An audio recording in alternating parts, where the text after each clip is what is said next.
Welcome back. Telangana గ్రామాల్లో పాలన పడకేసి ఏడాదిన్నర కావస్తోంది.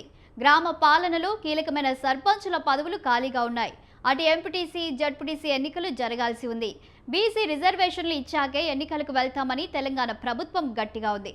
ఇందుకోసం సమగ్ర కులగణన పూర్తి చేసి అసెంబ్లీలో బిల్లులు పెట్టి పాస్ చేసింది. వాటిని రాష్ట్రపతికి పంపింది. మరోవైపు రాష్ట్రపతి ఆమోదం ఆలస్యం అవుతుందన్న ఆలోచనలో ఆర్డినెన్స్ తీసుకువచ్చింది. అది కూడా రాష్ట్రపతికి చేరింది. ఈ స్థితిలో స్థానికంపై వెనుకకు వెళ్లలేక ముందుకు వెళ్లలేక అన్నట్లుగా పరిస్థితి తయారైంది. బీసీలకు 42% రిజర్వేషన్ కల్పించే విషయంలో సీఎం రేవంత్ రెడ్డి పట్టుదలతోనే అడుగులు వేస్తున్నారు. మంత్రివర్గాన్నంతా ఢిల్లీకి తీసుకెళ్లి కేంద్రంపై ఒత్తిడి తెచ్చే ప్రయత్నం చేశారు. జంతర్ మంతర్లో మహాధర్నా నిర్వహించి బీసీ రిజర్వేషన్ల అంశాన్ని జాతీయ స్థాయికి తీసుకెళ్లింది.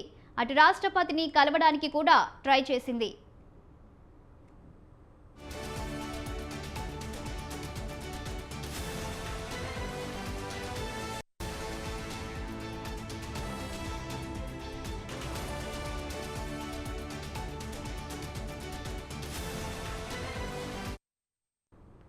బీసీలకు 42% రిజర్వేషన్లు కల్పిస్తామంటే బీజేపీకి భయం పట్టుకుందని మంత్రి పొన్నం ప్రభాకర్ ఎద్దేవా చేశారు. అందుకే తాము అపాయింట్మెంట్ కోరి 10 రోజులు అవుతున్నా రాష్ట్రపతిని కలవనివ్వలేదని ఆరోపించారు. రాష్ట్ర ముఖ్యమంత్రి, కేబినెట్ మంత్రులు, ఎంపీలు, ఎమ్మెల్యేలు అంతా ఢిల్లీలో ఎదురుచూసినా రాష్ట్రపతి ఎందుకు అపాయింట్మెంట్ ఇవ్వరని ప్రశ్నించారు.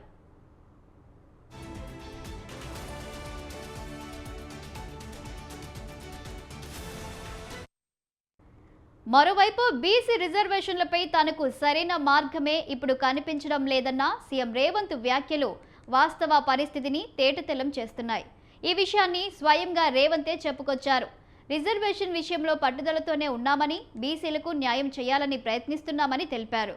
రాష్ట్రపతికి బిల్లు పంపించినా ఆమోదం తెలపడం లేదని వాపోయారు. అయినప్పటికీ తమ ప్రయత్నాలు తాము చేస్తామని రేవంత్ రెడ్డి చెప్పుకొచ్చారు.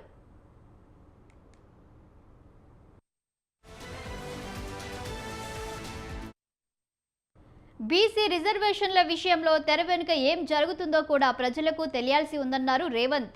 రాష్ట్రపతిపై కేంద్రం ఒత్తిడి చేస్తుందన్న అనుమానాలు వ్యక్తమవుతున్నాయని తెలిపారు.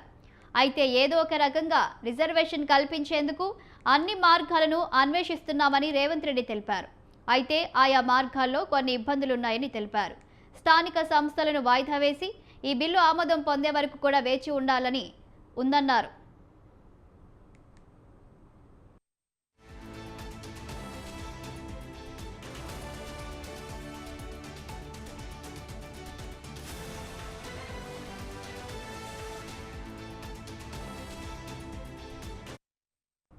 కాగా స్థానిక సంస్థల పోరుపై హైకోర్టు డెడ్లైన్ ముంచుకొస్తుంది.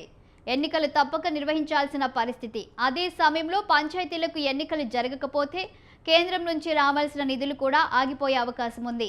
దీంతో ఎన్నికలకు వెళ్లాల్సిన పరిస్థితి తలెత్తుతుందన్నారు రేవంత్. పోనీ గత ప్రభుత్వం తీసుకువచ్చిన 50% సీలింగ్ జీవోను పక్కన పెట్టి వెళ్లాలన్నా కోర్టుకు వెళ్లే అవకాశం ఉందన్నారు. ఇది కూడా ఇబ్బందికర పరిణామమేనని రేవంత్ రెడ్డి తెలిపారు.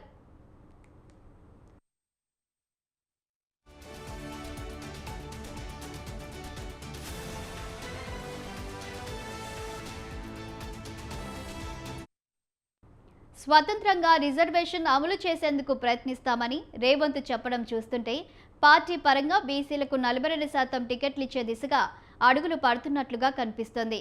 మొత్తానికి ప్రస్తుత పరిస్థితిలో స్థానిక పోరులో బీసీలకు 42% టికెట్లు ఇవ్వాలన్నదే కాంగ్రెస్ ఆలోచనగా ఉంది. ఇదే విషయాన్ని గతంలోనూ రేవంత్ రెడ్డి స్పష్టం చేశారు.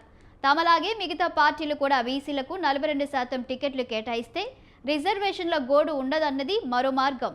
బీసీ రిజర్వేషన్లు ఈ విధంగా పార్టీలు ఎంతవరకు అమలు చేస్తాయన్నది ప్రశ్నార్థకమే.